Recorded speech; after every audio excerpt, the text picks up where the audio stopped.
आज का दंगल नई सरकार के पहले संसद सत्र को लेकर है। 24 जून से 18वीं लोकसभा का पहला संसद सत्र शुरू होने जा रहा है और 3 जुलाई तक ये सत्र चलेगा। पहले 2 दिन तो नए सांसदों को शपथ ग्रहण करवाया जाएगा, उसके बाद सरकारी कामकाज चालू होगा। उधर राज्यसभा भी 264वां सत्र 27 जून से वहां पर शुरू होगा। इसी दिन राष्ट्रपति भी दोनों सदनों के संयुक्त सत्र को संबोधित करेंगी। लेकिन इन खबरों के बीच सबसे बड़ी चर्चा यह है कि पिछले 10 साल में यह पहला मौका होगा जब भारतीय जनता पार्टी अल्पमत में सरकार के साथ सदन में मौजूद रहेगी, एनडीए के तमाम दलों के साथ। और विपक्षी दल पिछली बार के मुकाबले बढ़ी हुई ताकत और संगठित शक्ति के साथ सरकार को घेरने के लिए तैयार रहेंगे। पिछले 10 सालों में संख्या बल में कम पड़ रहे विपक्ष के हौसले चुनावी नतीजों के बाद हाई हैं। ऐसे में जिस तरह के जनहित के मुद्दे संसद सत्र से पहले सामने आ रहे हैं, चाहे वो पेपर लीक का मुद्दा हो, चाहे नौकरी रोजगार के मुद्दे हो, शेयर बाजार का मामला हो, महिला सुरक्षा या फिर मणिपुर, तमाम मुद्दों पर विपक्ष की ओर से जोरदार तैयारी की गई है। विपक्षी खेमे में 234 का संख्या बल रहेगा उस तरफ, जबकि सरकार के पास 293 यानी कि 55 सांसद ज्यादा। ऐसे में क्या सरकार के ऊपर विपक्ष हावी हो पाएगा? क्या आगामी सत्र हंगामेदार होने वाला है या उसमें कामकाज भी हो पाएगा जिसकी उम्मीद की जाए?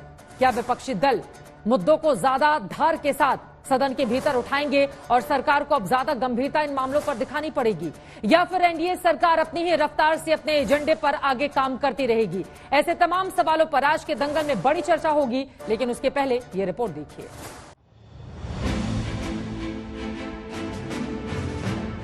24 जून से लोकसभा का सत्र शुरू हो जाएगा। अपनी तीसरी पारी की पीएम मोदी लोकतंत्र के इसी मंदिर से शुरुआत करेंगे, लेकिन इससे पहले ही प्रोटेम स्पीकर पर मामला अटक गया है। प्रोटेम स्पीकर यानी अस्थायी अध्यक्ष की नियुक्ति पर सत्ता पक्ष और विपक्ष के बीच तलवारें खिंच गई हैं। कांग्रेस पार्टी ने कहा कि प्रोटेम स्पीकर बनाते समय हम लोगों ने नियम का उल्लंघन किया है। मैं आपको साफ साफ बताना चाहता हूं, जो भी कदम उठाया है प्रोटेम स्पीकर का नियुक्त बिल्कुल नियम के मुताबिक हुए हैं। बीजेपी ने 7 बार के सांसद भर्तृहरि मेहताब को प्रोटेम स्पीकर नियुक्त किया है, लेकिन बीजेपी पर विपक्ष संसदीय परंपरा को नष्ट करने का आरोप मढ़ रही है। कांग्रेसी चाहते हैं कि उसके 8 बार के सांसद कोडिकुनिल सुरेश को प्रोटेम स्पीकर बनाया जाना चाहिए था। सरकार इतना डरी हुई क्यों, घबराई हुई क्यों है? लोकतंत्र में विश्वास क्यों नहीं करती? परंपराओं पे क्यों नहीं चलती? तानाशाही के रास्ते पे क्यों चल रही? 8 बार के निर्वाचित हमारे सुरेश जी हैं और 7 बार के निर्वाचित भर्तृहरि जी हैं, तो 8 वाले को क्यों नहीं बनाया? इसका जवाब देंगे। गणित आती कि नहीं आती उनको, गिनती आती कि नहीं आती? इस बार लोकसभा का नजारा बदला बदला सा दिखेगा। पिछले 3 चुनाव में ये पहला मौका है जब किसी विपक्षी दल को 10% से ज्यादा सीटें मिली हैं। बीजेपी की 240 सीटों के मुकाबले कांग्रेस ने 99 सीटें जीती हैं। इतना ही नहीं, इंडिया गठबंधन के सहयोगी दलों जैसे समाजवादी पार्टी, डीएमके, टीएमसी ने भी इस बार शानदार प्रदर्शन किया है। यानी कुल मिलाकर इस बार संख्या बल में विपक्ष ज्यादा मजबूत है। विपक्ष के पास इस बार सबसे ताजा मुद्दा पेपर लीक का है। नीट पेपर और यूजीसी नेट के पेपर लीक मामले ने तुल पकड़ लिया है, जिसकी आवाज बुलंद करने को लेकर राहुल गांधी ने छात्रों से वादा भी किया है। जो हिंदुस्तान में पेपर लीक हो रहे हैं उसको नरेंद्र मोदी रोक नहीं पा रहे हैं या रोकना नहीं चाहते हैं। नुकसान स्टूडेंट्स का होता है। जो हिंदुस्तान के स्टूडेंट्स हैं, मैं जानता हूं कि आप इन एग्जाम्स के लिए महीनों सालों काम करते हो। ये आपका फ्यूचर है और आपके फ्यूचर से खिलवाड़ किया जा रहा है। मध्य प्रदेश में व्यापम हुआ और अब उस व्यापम को नरेंद्र मोदी जी और उनकी सरकार पूरे देश में फैलाने का काम कर रही है। 18वीं लोकसभा का पहला सत्र 24 जून से शुरू होगा और 3 जुलाई को समाप्त होगा। वहीं राज्यसभा का सत्र 27 जून से शुरू होने वाला है। सत्र के दौरान नवनिर्वाचित सदस्य शपथ लेंगे और 26 जून को लोकसभा अध्यक्ष का चुनाव होगा। राष्ट्रपति द्रौपदी मुर्मू 27 जून को लोकसभा और राज्यसभा के संयुक्त सत्र को संबोधित करेंगी, जिसमें मुमकिन है कि अगले 5 सालों के लिए नई सरकार के रोड मैप की रूपरेखा बताई जाएगी। दरअसल इस बार के हालात को जानने के लिए संसद की रूपरेखा को भी समझना होगा। एनडीए के 292 सीटों में से 240 सीटें बीजेपी की हैं। बीजेपी देश भर में सबसे बड़ी पार्टी है, लेकिन टीडीपी की 16 और जेडीयू की 12 सीटों के दम पर ही एनडीए सरकार बनाने में सफल हो सकी है। वहीं कांग्रेस के नेतृत्व वाले इंडिया गठबंधन के पास कुल 234 सीटें हैं, जबकि 18 सीटें दूसरी पार्टियों और निर्दलीयों को मिली है। इन्हीं आंकड़ों के दम पर और नीतीश कुमार, चंद्रबाबू नायडू के ट्रैक रिकॉर्ड के आधार पर इंडिया गठबंधन लगातार दावा कर रही है कि ये सरकार ज्यादा दिन नहीं चलने वाली। Essentially, the main thing is that we have a government now, right, and a prime minister now, who will find it very difficult to function. The prime minister, if I might say so, is psychologically broken. सियासत क्या रुख लेती है, ये तो भविष्य के गर्भ में है। फिलहाल इतना तो साफ है कि बीजेपी के लिए 2014 के हालात बिल्कुल अलग हैं। सबको साथ लेकर चलने की चुनौती है, लेकिन पीएम मोदी साफ कर चुके हैं कि उन्हें गठबंधन चलाने का पुराना अनुभव है। देखिए, हम विकास का नया अध्याय लिखेंगे, गुड गवर्नेंस का नया अध्याय लिखेंगे, जनता जनार्दन की भागीदारी का नया अध्याय लिखेंगे और सब मिलकर के विकसित भारत के सपने को साकार करके रहेंगे। ऐसे में देखना दिलचस्प होगा कि क्या पीएम मोदी अपने अनुभव के आधार पर संसद चलाने के साथ साथ देश भी अपने एजेंडे के हिसाब से चला सकेंगे, या विपक्ष के हमलों की वजह से उन्हें समय समय पर बैकफुट पर आना होगा। आज तक ब्यूरो।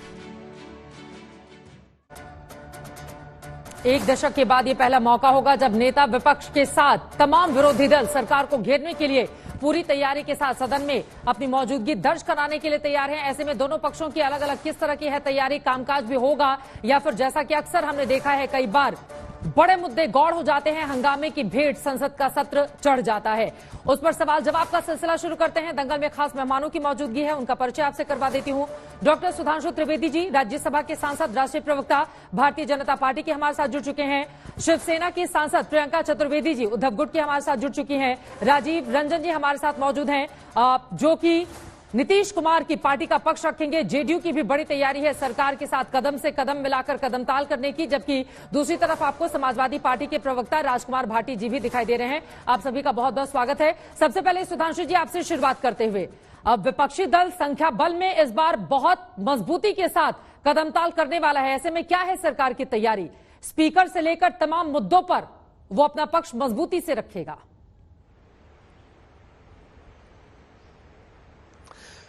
देखिए, सड़क पे बात करने और संसद में बात करने में नियम, मर्यादा और व्यवस्था तीनों का ही अंतर है। यदि विपक्षी दल पिछली लोकसभा के समय में जिस प्रकार के अवांछित और अशोभनीय दृश्य देखने को मिले, उस परंपरा को छोड़कर एक स्वस्थ बहस की परंपरा में आगे आए तो उचित होगा। संख्या बल के साथ आइए, परंतु बवाल के साथ मत आइए। यहां पर एक मौका होता है, सदन के पटल पर अपनी बात रखिए और इस ढंग से विषय को रखने का प्रयास करिए। इसीलिए जनता चुन के भेजती है। तो मुझे लगता है कि वो विषय को रखें तो बेहतर होगा, परंतु मुझे कभी कभी मन में संदेह उत्पन्न होता है, क्योंकि होता क्या है कि कई बार विषय रखने को नहीं होता तो बवाल करने में उदाहरण देना चाहता हूं। पिछली लोकसभा में एक पूरा सत्र इस विषय पे चला गया कि किसान कानून वापस लेने चाहिए। जब हम लोगों ने कहा कि चर्चा करिए, उनका न कोई चर्चा नहीं होगी, सीधे वापस लीजिए। जब प्रधानमंत्री जी ने घोषणा कर दी वापस ले लिए, तो संसद में इसलिए बवाल हुआ कि चर्चा क्यों नहीं की गई, बगैर चर्चा किए वापस क्यों ले लिया गया। ये जाके कोई रिकॉर्ड पे चेक कर सकता है। यह दर्शाता है कि कोई सूरत बदलना मेरा मकसद नहीं था, मेरा मकसद था हंगामा होना चाहिए। पर अब मैं कहना चाहूंगा, बीत गई सो बात गई, अब छोड़िए। अगर आपको लगता है कि जनता ने आपको अधिक संख्या दी है तो अधिक दायित्व भी दिया है, अधिक दायित्व दिया है तो उस दायित्व का जिम्मेदारी से निर्वाह करें। यह उचित रहेगा आपकी पार्टी के हित में भी और लोकतंत्र के हित में भी। ठीक है, प्रियंका चतुर्वेदी जी, उन्होंने कहा है कि संख्या बल दिया है तो सिर्फ बवाल ही बवाल पर केंद्रित नहीं हो पार्टियां, और आप लोगों की जिम्मेदारी अब कहीं ज्यादा बढ़ गई है। किस तरह की उम्मीद इस बार के संसद सत्र से? देखिए, अगर इन लोगों ने अपनी जिम्मेदारी समझी होती पहले 2 टर्म्स में, तो तीसरे टर्म में बहुमत से दूर नहीं होते। और ये पिछले सत्र की बात कर रहे हैं, बवाल की बात कर रहे हैं, और सबसे पहले उन्होंने किसानों के ऊपर कानून के बारे में बात की कि हमने उसके ऊपर बवाल मचाया था। आप ऑर्डिनेंस के माध्यम से किसान कानून लाते हैं और आप कहते हैं इस पे चर्चा हो, बगैर पार्लियामेंट्री स्टैंडिंग कमेटी के माध्यम से जाए हुए, बगैर ये बिल पहले लेजिस्लेटिव जो स्क्रूटनी है वो पास किए, आप कहते हैं हमें बवाल नहीं मचाना चाहिए। आज यही आपके अहंकार है और आज भी मुझे बहुत आश्चर्य हो रहा है कि अभी भी ये लोग अहंकार से बाज नहीं आ रहे हैं अपनी अहंकारी बातों से। दूसरी बात मैं कहूंगी, हाँ हमें संख्या दी है, हमें संख्या के साथ साथ ये जिम्मेदारी दी है कि इनके आते ही पिछले एक हफ्ते में ही, एक हफ्ता भी नहीं हुआ है इनको आए हुए, सरकार बनाए हुए, उसमें हमने देखा किस तरीके से जम्मू और कश्मीर में लगातार आतंकी हमले हुए हैं। मणिपुर का जो हमला चल रहा है, मणिपुर में जो आग लगी हुई है वो भी बुझा नहीं पा रहे हैं। फिर पेपर लीक हो रहे हैं, एक एग्जाम अभी कैंसिल कर दिया गया है रखवाकर, ट्रेन क्रैश हो जाता है और आप कहें कि आप तो सिर्फ सदन में आइए सिर्फ मुस्कुराते हुए, इन मुद्दों को नहीं उठाएं हम, और हम मुद्दों को उठाएंगे हमें, क्योंकि ये जनता ने हमें ये बड़ी जिम्मेदारी दी है। आपने अपनी जिम्मेदारी समझी होती तो आपको बहुमत से दूर नहीं रखा होता। दूसरी चीज मैं आपको कहूंगी कि जिस तरीके से अभी भी ये सवाल जवाब हो रहे हैं भारतीय जनता पार्टी की तरफ से, उससे स्पष्ट हो रहा है कि ये लोग वही फीलिंग से आ रहे हैं कि अगर हमने आवाज उठाई जनता की तो 150 से ज्यादा सांसद को हमने पहले भी सस्पेंड किया है, हम अभी भी सस्पेंड कर सकते हैं। तो इस तरीके के माहौल ना बनाइए, क्योंकि अब आप भी किसी के समर्थन पे अपनी सरकार बना रहे हैं, आप अपने आप वो मेजोरिटी लेकर नहीं आए हैं। सुधांशु जी, बार बार विपक्षी दलों की ओर से आपको याद दिलाया जाएगा कि देखिए पूर्ण बहुमत के साथ बीजेपी नहीं आई है सदन में, और भी जो आरोप उन्होंने तमाम मुद्दों को लेकर लगाए हैं उस पर भी जवाब। देखिए, संख्या बल के ऊपर गजब का तर्क दिया जाता है विपक्ष के द्वारा। मतलब हमारे गठबंधन को बहुमत मिला, भारतीय जनता पार्टी को बहुमत नहीं मिला, तो हमारे लिए तो सबक है, और थर्ड अटेम्प्ट में 100 का अंक नहीं छू पाए, उनके लिए बहुत गजब है। मतलब तीनों बार का मिला के कांग्रेस 52, 44 और 99 मिला के कुल इतनी सीटें नहीं है 240 जितनी हमारी आज तक है। और मैं पुनः कह रहा हूं, 1984 में जब इंदिरा जी की दुखद हत्या के साए में हुए चुनावों को छोड़ दें तो आज तक 40 साल में कांग्रेस को कभी 240 सीटें नहीं मिली। नरसिम्हा राव के समय में 232 थी, बाद में बाई इलेक्शंस होते हुए वो 240 टच किए थे। उसके बावजूद संख्या बल, और मैं संख्या पर एक बात कहना चाहता हूं भाई, आपने कहा अभी तो चुनाव हुए 15 ही दिन हुए हैं, रिजल्ट आए हुए, तो एक गठबंधन तो टूट गया। आम आदमी पार्टी ने औपचारिक घोषणा कर दी कि कांग्रेस से गठबंधन समाप्त। तो फिर आप ये आम आदमी पार्टी और कांग्रेस की दोनों की 13 सीटें पंजाब की को जोड़ रहे हैं अपने में भाई। अब हटाइए वो 13 सीटें, आप कहिए 232 से हमारा संख्या 219 रह गई। और अन्यथा जो आप कहना चाहते तो बताइए, अभी प्रियंका गांधी जी चुनाव लड़ने जा रही हैं वायनाड से, तो क्या कम्युनिस्ट पार्टी उनके साथ है? नहीं है तो कम्युनिस्ट पार्टी के खाते की सीटें अपने में जोड़ रहे हैं। ममता बनर्जी जी इनके खिलाफ चुनाव लड़ी हैं, उनकी 29 सीटें अपने में जोड़ रहे हैं। महोदय 60 सीटें तो एक दूसरे के खिलाफ लड़के हैं, और अभी भी ये कहेंगे, और 13 सीटें ऐसी जिसपे कि ओपनली कह दिया गया गठबंधन समाप्त है। इसलिए संख्या बल का जो भ्रम दिखाने का प्रयास कर रहे हैं, हकीकत में शिजरा आपका बिखरता हुआ दिख रहा है, क्योंकि औपचारिक रूप से आपका गठबंधन सहयोगी छोड़ के चला गया। इधर हमारी तरफ सारे गठबंधन सहयोगी ने पूरे गरिमा मर्यादा के साथ मोदी जी के नेतृत्व में विश्वास व्यक्त किया और हम आगे बढ़े हैं। तो ये अंतर दोनों को साफ दिखाई पड़ रहा है जनता को। प्रियंका जी, आप जवाब दे दीजिए, उसके बाद बाकी मेहमानों के पास जाऊंगी। हाँ, मैं बस एक सिंपल चीज कहूंगी, संख्या की बात हमने नहीं शुरू की थी। प्रधानमंत्री नरेंद्र मोदी ने पार्लियामेंट में आकर कहा था कि 370 भारतीय जनता पार्टी लाएगी, 400 पार एनडीए करेगी। तो इसलिए संख्या बल बार बार आपको जताना जरूरी है भाई साहब, इसलिए बोल रही हूं। और मैं चाहती हूं आप इसी अहंकार से रोज आकर टेलीविजन चैनल पे जनता को याद दिलाएं कि हमें बहुमत नहीं मिला है, हम तो फिर भी सरकार बनाए बैठे हैं। तो जैसे कि जनता जाने कि उनको और पुरजोर तरीके से आकर वोट करना पड़ेगा और आप जैसी अहंकारी सरकार को हटाना होगा। भारतीय जनता पार्टी का इतिहास जो अभी बता रहे थे 1984 से इनको नहीं मिला है, इसको नहीं मिला है, उसको नहीं मिला है। आपकी भी जो पहली सरकार बनी थी एनडीए की सरकार, वो भी क्राइसिस पे थी, जो सबसे पहले अटल बिहारी वाजपेयी जी की सरकार थी। मैं बस यही कहूंगी कि अगर जिम्मेदारी विपक्ष को मिली है उतनी ही जिम्मेदारी आपकी है। तीसरे टर्म में एटलीस्ट अपनी भूलों का सुधार करने की कोशिश करिए, प्रजातंत्र को प्रजातंत्र रखिए। और जो ये आप चुनाव भी जीते हैं, चुनाव सिर्फ आप और भारतीय जनता पार्टी नहीं जीती, आपके टूल किट में मीडिया थी, आपके टूल किट में इलेक्शन कमीशन था, आपके टूल किट में ईडी था, आपके टूल किट में आईटी था, आपके टूल किट में इलेक्ट्रल बॉन्ड्स थे, आपके पास क्या क्या नहीं था। फिर भी आप अगर 240 पे आ गए तो आप समझिए जनता की ये बड़ी आपके मुंह पे थप्पड़ है। आपको ये जिम्मेदारी दी गई है कि आप जिम्मेदारी से बर्ताव करिए, वरना आपका भी पैकअप करा देंगे। और अभी राजीव तो मैं रंजन एक जी, और चीज राजकुमार एक जी, last चीज जी, कहूंगी बोलिए। कि आपके दो अलायंस पार्टनर्स है। कुछ दिन पहले खुद अर्जुन राम मेघवाल ने यूसीसी की बात की थी, तभी राजीव कुमार रंजन जी की पार्टी के आकर केसी त्यागी जी ने कहा था कोई यूसीसी की चर्चा नहीं होगी बगैर हमसे विचार विमर्श करे। तो ये तो अभी हनीमून पीरियड है, आने वाले दिनों में जो जो बिल्स आएंगे उसमें क्या इनका रवैया रहेगा वो जनता को पता चलेगा। राजीव रंजन जी, राजकुमार भाटी जी मैं आ रही हूं, लेकिन सुधांशु जी विपक्ष के तेवर बता रहे हैं कि राह बड़ी मुश्किल रहने वाली है इस बार सरकार की सदन के अंदर। देखिए, प्रियंका जी ने टूल किट की बात कही तो मैं सिर्फ 3 फैक्ट रख देना चाहता हूं, बाकी देश की जनता खुद तय करे। यह भारत का इतिहास का पहला चुनाव था जब सीमा पार बैठे किसी धन कुबेर ने क्लियर कट कहा, जॉर्ज सोरस ने, कि मैंने $1 बिलियन खर्च करने हैं मोदी जी की सरकार को गिराने के लिए। कोई चुनाव हो तो बता दीजिएगा।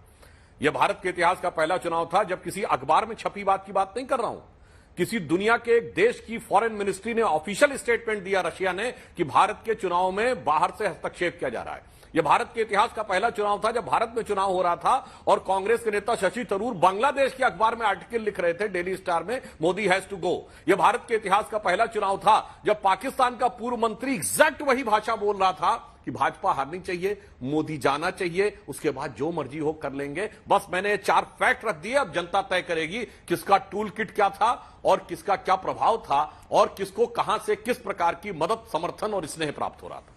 लेकिन इन सबसे आगे बढ़ते हुए कौन कौन से कामकाज करने हैं उस पर भी व्यापक चर्चा बहुत जरूरी है। उसमें सरकार की भी भूमिका और विपक्ष की भी भूमिका उतनी ही महत्वपूर्ण हो जाती है। राजकुमार भाटी जी, अब आपके पास आते हुए देखिए, बीजेपी बहुमत से दूर रह गई, लेकिन दूसरा पक्ष ये भी है जो बीजेपी की ओर से बार बार सुधांशु जी बता रहे हैं कि एनडीए को बहुमत मिला है और ये कई सालों के बाद ऐसा हुआ है जब भारतीय जनता पार्टी इतनी बड़ी पार्टी बनकर उभरी है। विपक्षी दलों के दायित्व को लेकर भी उन्होंने चर्चा की कि संख्या बल अगर ज्यादा है तो सिर्फ बवाल नहीं करना है। और राजकुमार भाटी जी, आपकी पार्टी तो देश की तीसरी सबसे बड़ी पार्टी बनकर सदन के भीतर कदम रखने जा रही है, क्या है तैयारी आप लोगों की? एनडीए को तीसरी बार बहुमत प्राप्त हुआ और मोदी जी तीसरी बार प्रधानमंत्री बने, इसके लिए उनको बहुत बहुत शुभकामनाएं और उम्मीद करेंगे कि सत्ता पक्ष और विपक्ष दोनों मिलकर देश के लोकतंत्र को मजबूत करने के लिए और देश के विकास के लिए योजनाएं बनाएंगे। विपक्ष और सत्ता पक्ष कोई शत्रु पक्ष नहीं होते हैं कि दोनों में शत्रुता है। दोनों को मिलजुल कर एक दूसरे की भावनाओं का ख्याल रख के एक दूसरे से सलाह मशवरे से योजनाएं बनानी चाहिए। इस बार आपको संसद का माहौल बदला बदला नजर आएगा। इस बार वो तानाशाही नहीं चलेगी जो पहले चलती थी, लेकिन सुधांशु त्रिवेदी जी के बयानों से ऐसा लगता है कि लोकतंत्र का सम्मान ये अब भी नहीं कर रहे हैं। उन्होंने सारे अभी अपने वक्तव्य में 3 बार वो बोले, 3 बार विपक्ष के ऊपर अनर्गल आरोप लगाए, विपक्ष को कोसा है, विपक्ष को ये हंगामा करेंगे। आपको कैसे पता चल गया पहले ही हंगामा करेंगे, नियमों का उल्लंघन करेंगे? ऐसी भावनाओं से लोकतंत्र नहीं चलता है। विपक्ष का सम्मान करना सीखिए। इस बार देश की जनता ने जो जनादेश दिया है, हम भी घबराए हुए थे, देश के बहुत लोग घबराए हुए थे कि लोकतंत्र खतरे में है, संविधान बदल देंगे, सामाजिक न्याय की दिशा को पलट देंगे। लेकिन इस भारत देश की महान जनता ने ऐसा जनादेश दिया है कि ना तो सत्ता पक्ष तानाशाही कर पाएगा और विपक्ष सरकार बनाने से पीछे रह गया। तो इस ऐसे दौर में चाहे सरकार बेशक एनडीए की बनी है, मोदी जी की बनी है, लेकिन हम इसलिए प्रसन्न हैं कि इस बार संसद में लोकतंत्र दिखाई देगा, पुरानी परंपराएं दिखाई देंगी, संसद में चर्चा होगी। एक से एक शानदार नेता चुनाव जीत के संसद के अंदर आए हैं, एक से एक शानदार वक्ता आए हैं जो जमीन से जुड़े हुए हैं, जिन्हें जमीनी मुद्दों की समझ है, जिन्हें देश की जनता के भावनाओं की समझ है। तो इस बार मैं बहुत आशान्वित हूं और मैं निवेदन करूंगा कि सत्ता पक्ष को भी अपना रवैया बदलना चाहिए। केवल विपक्ष को गाली देने से आप मजबूत नहीं होंगे। देश को मजबूत करने के लिए कुछ सोचिए, कुछ योजनाएं बनाइए। सुधांशु जी, जल्दी से आप जवाब दे दीजिए। वो कह रहे हैं कि सरकार की तानाशाही नहीं चलने दी जाएगी सदन में। बस एक लाइन में देखिए, भाटी जी ने बहुत अच्छी बात कही, उन्होंने बहुत अच्छा मंतव्य व्यक्त किया, मगर मैं विनम्रता से कहना, मैंने तो कभी नहीं कहा क्या बवाल। आप मेरा रिवाइंड करके देख लीजिए, मैंने कहा पिछले सदन में बवाल हुआ था, अब बीत गई सो बात गई, अब आइए और व्यवस्थित ढंग से अपनी बात कहिए। तो आपने जो कहा है कि अगर आपको ऐसा लगता है, पहली बात तो मैंने ऐसा कहा नहीं और आप अपने आचरण से साबित कर दीजिएगा, तो ये तो बहुत अच्छी और स्वस्थ परंपरा रहेगी। हां, जहां तक गठबंधन की बात है, एक जरूर कह दूं, हमारा गठबंधन 1998 में बना था, एनडीए आज तक है और उसी नाम से है। यूपीए 2004 में बना, जब मनमोहन सिंह जी के नेतृत्व में सरकार बनी, और अब यूपीए गायब हो चुका है। अब यूपीए का पता नहीं, वो पिंडदान हो गया, अंतिम संस्कार हो गया, क्या हो गया। अब इंडी आया। अब ये जो इंडी आया, इसमें एक घटक तो अभी टूट गया है। तो कौन गठबंधन को भी साथ में ले? हम 26 साल से अनवरत स्पष्ट रूप से एक साथ चल रहे हैं, एक नेता, एक नेतृत्व, एक नियति के साथ, चाहे अटल जी हो या मोदी जी हो। आप 2004 में 20 साल पहले बने थे, 2 साल पहले गायब हो गए, नए जो बने उसमें बिखराव दिख रहा है। तो ये भी जनता देख रही है। और मेरा मानना है सदन में सारी बातें खुल के कहिएगा तो जनता को भी समझ में आएगा दूध का दूध पानी का पानी है, किसी में अहंकार का कोई विषय नहीं है। बोलिए राजकुमार जी। राजीव जी, उसके बाद मैं फौरन आपके पास आ रही हूं, बहुत देर से जवाब देना चाह रहे हैं, बोलिए। नहीं, आपको भी तो सुधांशु जी इतना धैर्य दिखाना चाहिए कि आपको सदन की प्रतीक्षा करनी चाहिए थी। आप पहले से पहले आप कह रहे हैं यूपीए बिखर गया, इंडी बिखर गया। आप ये जो इस तरह का अवमाननापूर्ण बर्ताव है नहीं विपक्ष के लिए, बिखरी तो आपका संगठन भी है। आपकी अकाली दल है क्या आपके संगठन में? क्या इंडियन लोकदल है क्या हरियाणा वाला? क्या वो शिवसेना है उद्धव वाली? क्या वो पीडीपी है जम्मू कश्मीर वाली?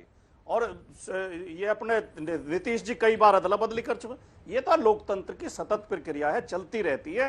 आपको कम से कम अभी तो पहला सदन शुरू ही नहीं हुआ, उससे पहले इस तरह आरोप लगाना विपक्ष पे मुझे अच्छा नहीं लग रहा बिल्कुल भी।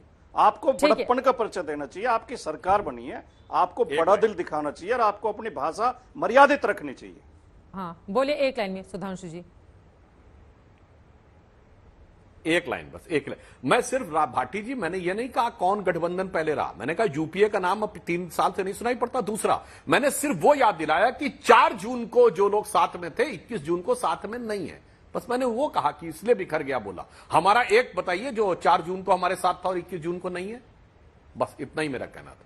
ठीक है, थोड़ा आगे बढ़ते हुए राजीव रंजन जी, अब आपके पास आते हुए, चूंकि सत्ता पक्ष की भी निगाहें सबसे ज्यादा अगर किसी एक पार्टी पर है तो वो जेडीयू है, और दूसरी तरफ विपक्ष की निगाहें भी अगर किसी के ऊपर है तो वो नीतीश कुमार पे है। और राजकुमार भाटी जी ने भी अदला बदली का बार बार जिक्र किया है। लेकिन इस बार किस तरह से आप भरोसा देंगे कि बेहद मजबूती के साथ तमाम जो बड़े बड़े निर्णय होंगे वो एनडीए की सरकार आसानी से ले लेगी? क्योंकि उन्होंने भी यूसीसी के मामले पर जिक्र किया कि केसी त्यागी ने पहले किस तरह से बीजेपी को आंखें दिखा दी हैं यूसीसी के मामले में। देखिए, सबसे पहली बात तो ये है चित्रा जी कि ये संसद का सत्र निसंदेह बेहद महत्वपूर्ण है। पहले दिन शपथ ग्रहण, उसके बाद महामहिम राष्ट्रपति जी के अभिभाषण से केंद्र सरकार के रोडमैप का एहसास पूरे देश को हो जाएगा। जो कुछ भी हमने कहा है उसको किस तरह हम पूरा करेंगे, उस रोडमैप से उसके संकेत मिल लेंगे।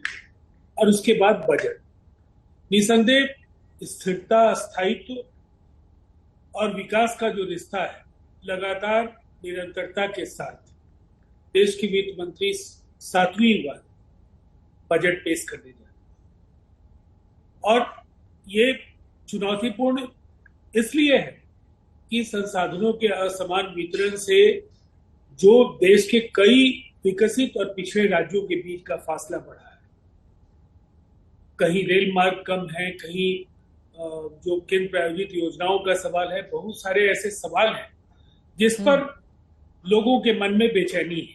लोग इसका तार्किक समाधान चाहते हैं। निसंदेह उन भावनाओं का प्रतिनिधित्व हम लोग भी करते हैं और हमें विश्वास है न्यायपूर्ण समाधान इन विषयों पर महामहिम राष्ट्रपति जी के अभिभाषण से दिखने की उम्मीद है। और बजट में भी कुछ ऐसे ऐलान जरूर हम उसकी अपेक्षा करेंगे जिससे जिन मुद्दों की चर्चा मैंने की उसको दोहराऊंगा नहीं, उसमें कुछ सकारात्मक फैसले दिखे। पहली, जहां तक नीतीश कुमार जी का सवाल है, उस पर मैं बार बार दोहराना नहीं चाहूंगा। नीतीश कुमार जी ने स्वयं प्रधानमंत्री जी के कार्यक्रमों में पार्टी का स्टैंड रख दिया है, पार्टी के वो राष्ट्रीय अध्यक्ष भी।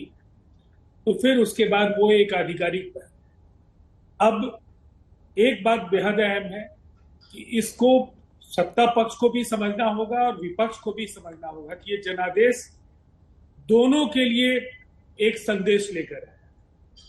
एक मजबूत सरकार है और दूसरी तरफ सशक्त विपक्ष, और इसके लिए सही आपने कहा कि जिम्मेदारियां विपक्ष की भी बढ़ी है। और वैसी स्थिति में सुधांशु जी, आपके ही पार्टनर हम बोल रहे हैं, अभी धैर्य से 30 सेकंड हमको सुन लीजिए, फिर आप बोलिएगा। बोलिए बोलिए। तो देखिए, सबसे पहली बात तो यह है कि जो कुछ पहले हुए, और अभी मैं काफी सकारात्मक तरीके से राजकुमार भाटी जी को भी, मैं उनकी बातों को देखता हूं। प्रियंका जी ने थोड़ी तलखी जरूर रखी है, लेकिन ये विमर्श से कई बड़े जो मसले हैं वो सुलझेंगे, और ऐसे में ट्रेजरी बेंच और अपोजिशन दोनों की जवाबदेही हो कि संसद के महत्वपूर्ण जो भी बिल जो संसद में आने वाले हैं उसमें हम एक दूसरे को पक्ष में विश्वास में लेकर के आगे का रास्ता तय करेंगे। तो टकराव को ज्यादा से ज्यादा टालने की आवश्यकता है, इसलिए कि इन सत्रों का संचालन जनता की गाढ़ी कमाई से होता है। बिल्कुल। और करोड़ों रुपए की धनराशि इस पर खर्च होती है। इस जिम्मेदारी को निसंदेह विपक्ष को भी समझना होगा और हमें भी समझना होगा। और मैं समझता हूं ये सत्र कहीं ना कहीं देश के भविष्य का जो एक उसकी बुनियाद रखने का काम है वो जरूर करेगा।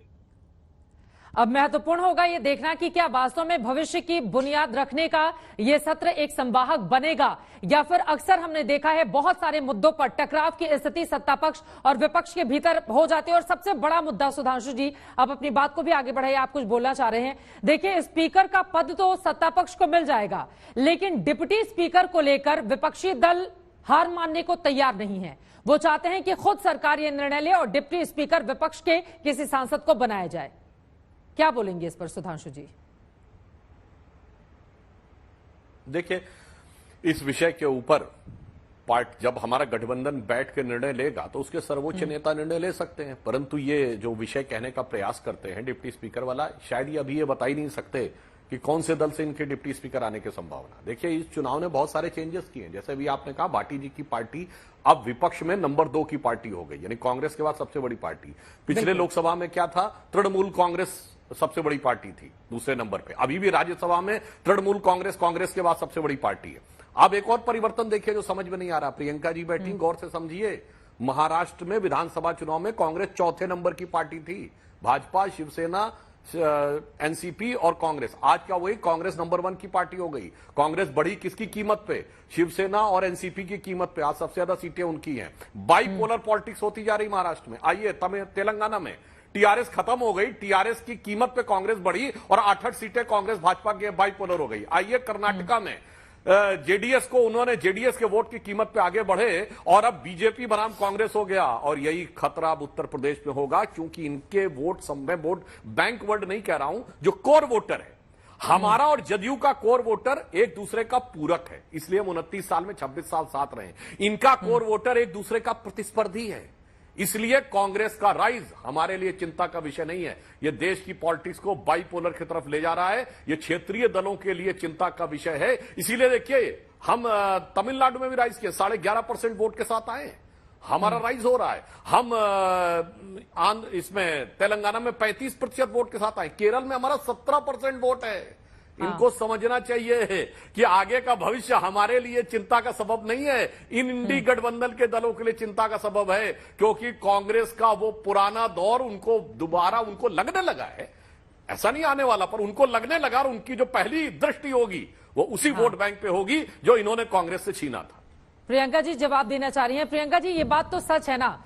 देखिए, महाराष्ट्र में 2019 की स्थिति शिवसेना उद्धव गुट के लिए क्या थी? नहीं, मुझे आप चित्रा जी ऐसा है, महाराष्ट्र के ऊपर ज्ञान ना तो मैं आपसे सुनूंगी, ना ज्ञान मैं सुधांशु जी से सुनूंगी।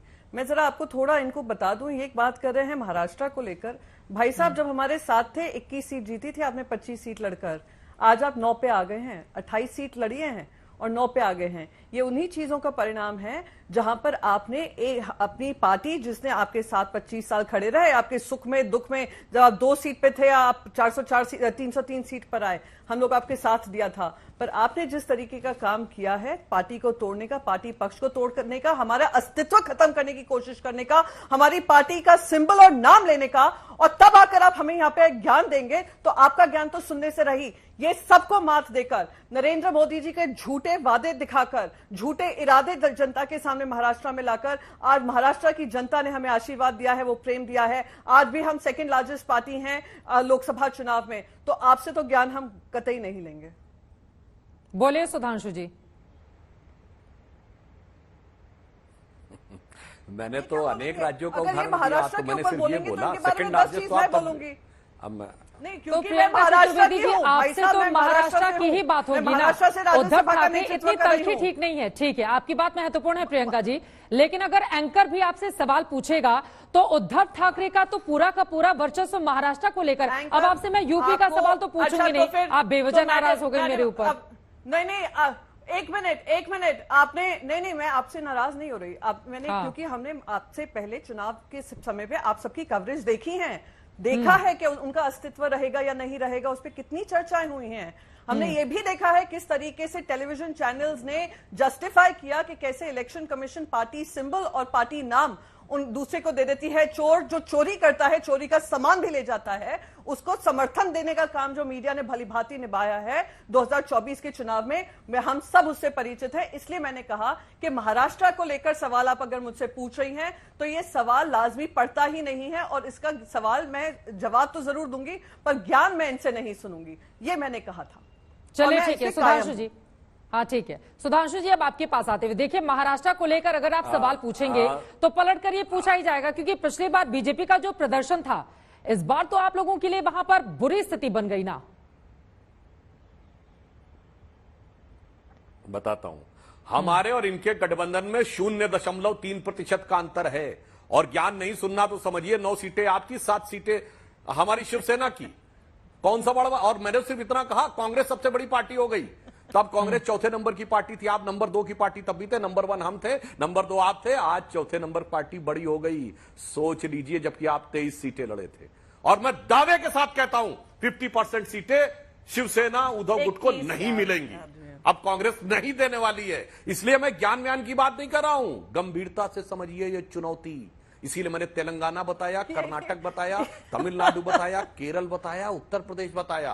आप गौर से समझिए, और आप नहीं समझना चाहते हैं तो कोई बात नहीं, मुगालते में रहिए। और जहां तक है चोरी करने की बात, तो श्रद्धेय बाला साहब ठाकरे जी की विरासत के साथ जो आप लोगों ने किया है, आज आप जिन लोगों के साथ जाके खड़े हुए हैं, अरे मुंबई के जिन इलाकों में बाला साहब ठाकरे जी के नाम से दहशत फैल जाया करती थी, उन इलाकों में जाके वोट मांगे गए हैं, और वोटिंग का पैटर्न देख लीजिए तो समझ में आ जाएगा कि कौन आदरणीय बाला साहब ठाकरे जी की असली विरासत के साथ खड़ा है, और कौन अब उधार की विरासत के साथ जाके चला गया है, जिसने अपनी विरासत आउटसोर्स कर दी है उस पार्टी को जिसके विरुद्ध लड़ने का संकल्प लेकर वो खड़े। अच्छा है, मैं बोलिए प्रियंका जी। हाँ, मैं तो उम्मीद करती हूँ सुधांशु जी, मैं उम्मीद करती हूँ सुधांशु जी, आप ये वक्तव्य रोज आकर टेलीविजन चैनल पे महाराष्ट्र को लेकर करेंगे, क्योंकि महाराष्ट्र की जनता आप लोगों को देख रही है, आपका अहंकार समझ रही है। वो कह रही है महायुति को तो देख नहीं रहे हैं, महाझूठी अलायंस में जो आए दिन जूते चप्पल चल रहे हैं उसके बारे में तो बात नहीं कर रहे हैं।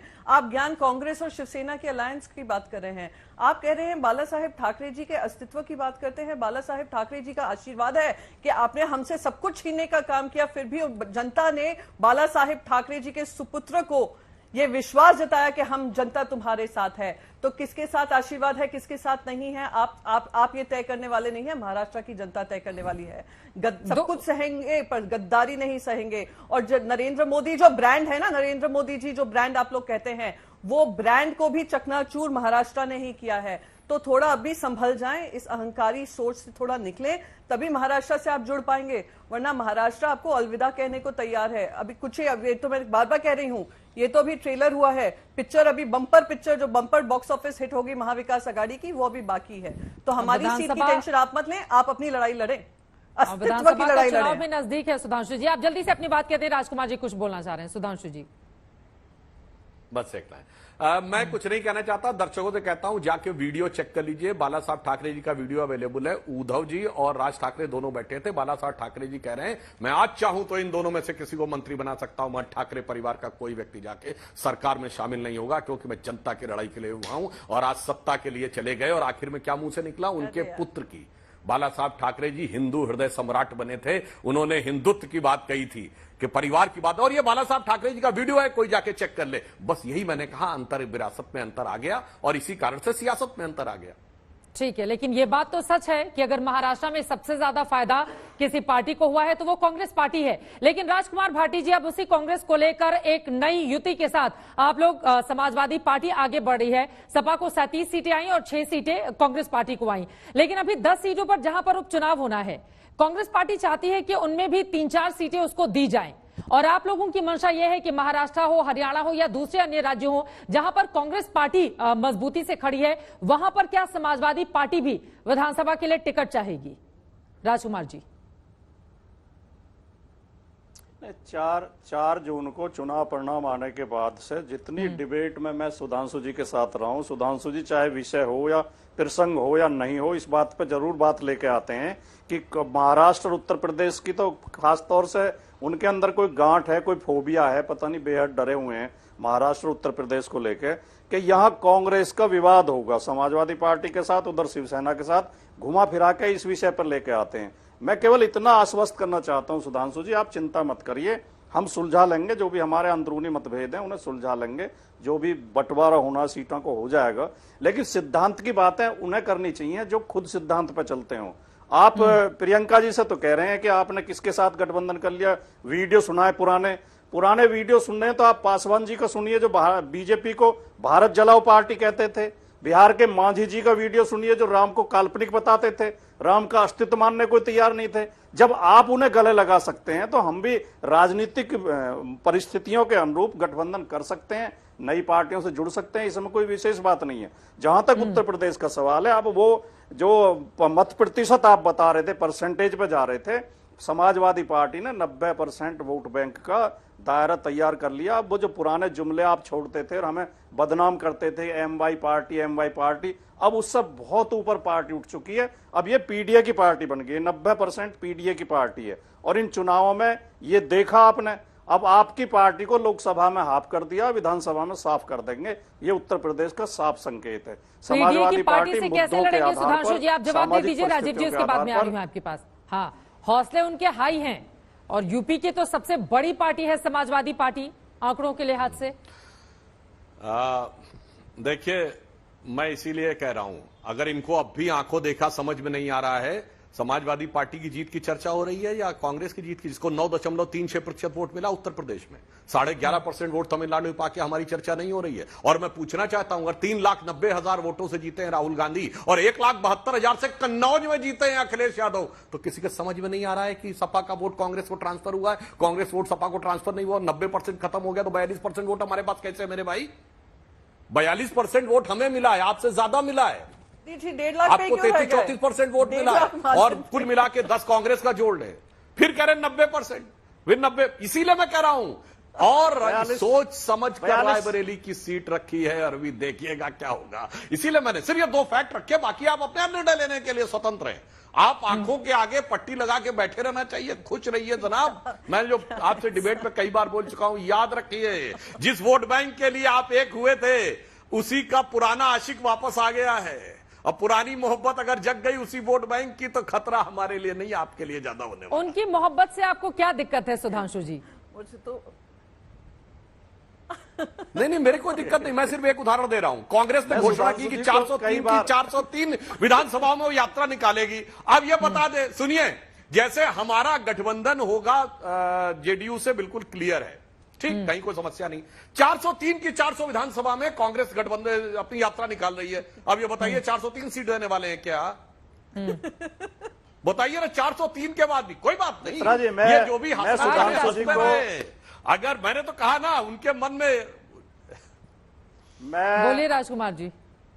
अच्छा, मन में लड्डू फूट रहे हैं या डर आ रहा है? कई बार एक शेर सुना चुका हूं, सुनाइए।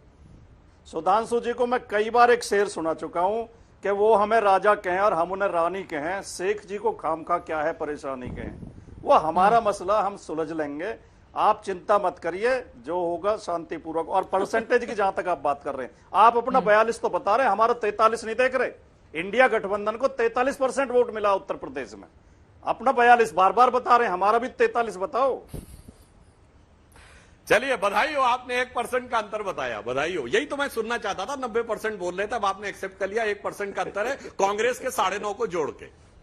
बोलिए प्रियंका जी, आप बोल लीजिए, उसके बाद में जा रही हूँ। राजीव जी, मैं वो असेंबली में दिखाई देगा 90%। ठीक है, ठीक है, ठीक है। हाँ, नहीं, क्या कोई सवाल है आपका? प्रियंका जी कुछ बोलना चाह रही हूँ, उसके बाद में आ रही हूँ राजीव जी आपके पास।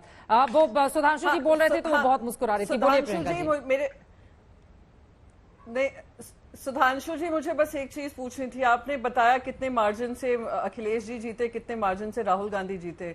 मुझे ये बताइए, अजय राय जी को इतने वोट्स मिले और सिर्फ 1.5 लाख के मार्जिन से प्रधानमंत्री मोदी जी जीते, उसका क्या जवाब है? उसके बारे में तो चर्चा कर लीजिए। इतना ध्यान से देख रहे हैं अखिलेश जी का मार्जिन, राहुल जी का मार्जिन, मोदी जी का मार्जिन क्यों कम हो गया? इसके बारे में भी थोड़ा ज्ञान हम सबको बांटिए, अपनी पार्टी के बारे में। बोलिए सुधांशु जी। राजीव जी, उसके बाद आती हूं मैं आपके पास। मैं जवाब एक ही लाइन। जब प्रियंका जी ने यह बात कही, जो शिवसेना का प्रतिनिधित्व करती हैं, बताइए पूरे देश में सबसे बड़े मार्जिन से कौन जीता है? पहले मेरे प्रश्न का उत्तर दोनों में से कोई बता दे, फिर मैं बताता हूं। सबसे बड़े मार्जिन से कौन जीता पूरे देश में? कौन सी कॉन्स्टिट्यूएंसी में? बताइए। मैं बताती हूँ ना, खरीद लिया था। मैं बताती हूँ, अमित शाह जी ने जीता होगा। अमित शाह जी ने जीता होगा। और होम मिनिस्टर ने इंटेलिजेंस इनपुट नहीं दिया मोदी को कि अगर मोदी जी, अगर आपको कोई प्रियंका गांधी जी खड़ी हो जाती है आपके खिलाफ तो आप हार सकते थे। अब मैं जवाब दे दूं, अंदर इंटेलिजेंस अब मैं जवाब दे दूं। क्या हुआ? सुनिए, अब मैं जवाब दे देता हूँ। हाईएस्ट मार्जिन से। अरे भाई, अब मैं जवाब दे देता हूँ। बोलिए सुधांशु जी। सुनिए, अमित शाह जी से ज्यादा मार्जिन से, सुनिए, हमारे यहाँ सबसे ज्यादा मार्जिन से शिवराज सिंह चौहान जी जीते, मगर पूरे देश में सबसे ज्यादा मार्जिन से धुबरी की सीट से कांग्रेस के रकीबुल हसन जीते हैं 10.25 लाख वोट के मार्जिन से। और ये वही इलाका है धुबरी, बरपेटा, करीमगंज, जहां सबसे ज्यादा बांग्लादेशी घुसपैठी हैं, जहां के डेमोग्राफी में सबसे बड़ा चेंज हुआ है। बस ये दर्शकों के समझने के लिए 1.5 लाख नरेंद्र मोदी देखा क्या जो मैंने फैक्ट बताया, डेमोग्राफी बिल्कुल नरेंद्र मोदी जी। और आप उनके साथ खड़े हो गए। कहां वो बाला साहब ठाकरे जी की पार्टी थी जो कहते थे मैं देखता हूं कौन बांग्लादेशी घुसपैठिया जा रहता है। आज उनके वोटों के दम पे जीतने के बाद कह रहे हैं हमको ज्ञान न दो। कोई ज्ञान नहीं दे सकता। जागरूक व्यक्ति की आंखें कोई नहीं खुला सकता। जिसकी आंखें बंद गजब का रहा कि असम का कंपैरिजन आप उत्तर प्रदेश में कर रहे हैं। असम का कंपैरिजन आप उत्तर प्रदेश से कर रहे हैं। वाह, लॉजिक बहुत सही निकाला आपने। सच में आप बहुत ज्ञान है। चलिए अब थोड़ा आगे बढ़ते हुए इसको आगे और विस्तार देते हैं। ठीक है, मार्जिन से जीते, ये दर्शाता है कि इस जीत में सबसे बड़ा योगदान किन लोगों का है, ये भी बहुत समझा जा सकता है। जिसको ठीक है, अब थोड़ा इसको और विस्तार देते हुए देखिए कौन कितने मार्जिन से जीत कर आए हैं। इस देश ने एक वोट पर सरकारों को गिरते हुए भी देखा है और दोबारा चुनाव में जाते हुए भी देखा है। तो जो जितने भी वोट से जीता, जो जीता वही सिकंदर, और वही फैसला करने वाला है संसद के भीतर बैठकर कि देश की जनता के लिए उसके हित में कौन कौन से मुद्दे उठाए जाएं। राजीव रंजन जी, सीधे आपके पास आते हुए, लेकिन सबसे अहम मुद्दे अगर एनडीए के सहयोगी दलों के तौर पर मैं आपसे जानना चाहूं तो वो कौन से मुद्दे हैं जिसको लेकर जेडीयू आगे बढ़ने वाली है एनडीए के साथ? देखिए, रीजनल इम्बैलेंस वर्षों से एक सवाल हमारे लिए है और निसंदेह हमारी अपेक्षा होगी कि इस दिशा में जो राज्यों के बीच जो फासला बढ़ा है, और मैं मानता हूं इसके लिए पूरी जिम्मेदारी जो आजादी के बाद के कुछ दशक हैं कांग्रेस की लगातार जो बिहार और पूर्वी भारत को लेकर के जो उनकी नीतियां थी उसकी वजह से ये फासला ज्यादा बढ़ा। लेकिन हम लगातार स्पेशल कैटेगरी स्टेटस या जो बिहार के लिए बेहतर संसाधनों की मांग करते रहे। हमारी अपेक्षा जरूर रहेगी कि आने वाले समय में बैंकों के क्रेडिट डिपॉजिट रेशियो का सवाल हो, स्पेशल कैटेगरी स्टेटस का सवाल हो, रिसोर्सेज का सवाल हो, रेलवे के ज्यादा से ज्यादा मार्ग और ज्यादा ट्रेन बिहार को मिल सके, ये हमारे लिए महत्वपूर्ण सवाल है। कुछ ऐसे सवाल हैं जिनका जिक्र अभी यूसीसी और तमाम चीजों पर आया, लेकिन मैं समझता हूं हर गठबंधन में कुछ सवाल होते हैं। गठबंधन के साथी दलों की अपनी प्राथमिकताएं होती हैं, अपनी प्रतिबद्धताएं होती हैं, और जनता से जिस समय हम जनादेश मांगने जाते हैं तो जनता की अपेक्षा होती है कि हम उनके पैरोकार बने। लेकिन ये गठबंधन एक सुविचारित दिशा में बढ़ रहा है और 2.5 दशक से ज्यादा का साथ है। हमें विश्वास है कई ऐसे मसले हैं जिनका समाधान आपस की बातचीत से गठबंधन के अंदर निकल आए। हम उनका अनुकरण नहीं करने जा रहे हैं जिसका प्रतिनिधित्व प्रियंका जी कर रही है या राजकुमार भाटी जी कर रहे हैं। इसलिए ये सुधांशु जी ने शुरू में ही कहा कि एक तरफ आपकी शुरुआत में ही जो आप पार्टी का जो फैसला है वो आपके सामने आ गया और चुनाव के बीच में एक अलायंस में रहते हुए टीएमसी का अलग से लड़ना, तो मुझे ऐसा लगता है कि गठबंधन की राह जो है, जो गांठें वहां है, वो इंडी गठबंधन के लिए बहुत आसान नहीं है। इसीलिए ये मुकाबला दोनों ही तरफ से ये बार बार बताया जा रहा है कि गठबंधन की गांठें तो उस तरफ हैं, लेकिन किस तरफ कितनी गांठें हैं इसका फैसला तो सदन के भीतर होगा। जब तमाम मुद्दों पर बहस होगी, बहस के बाद किस नतीजे पर वहां पर सदन के भीतर पक्ष और विपक्ष पहुंचते हैं, इस पर लगातार हमारी नजर बनी रहेगी। बहुत धन्यवाद आप तमाम मेहमानों का हमारे साथ चर्चा में शामिल होने के लिए। उम्मीद यही कि ये जो सदन है इस बार कड़े और बड़े जनता के हित से जुड़े हुए फैसले लेने के लिए जाने जाए और पक्ष विपक्ष अपने तमाम मुद्दों को, हंगामे को बाहर रखकर वहां पर जनता से जुड़े हुए ज्यादा से ज्यादा बिल आए, उन पर बहस हो और जनता देखे कि उसके हित में किस तरह के फैसले लिए जा रहे हैं। लेकिन क्या ऐसा हो पाएगा, ये बड़ा सवाल बना हुआ है। हर एक जानकारी, हर एक खबर आज तक आप तक पहुंचाता रहेगा। इसी के साथ दंगल में अभी के लिए बस इतना ही। देश और दुनिया की तमाम खबरों के लिए आप देखते रहिए आज तक।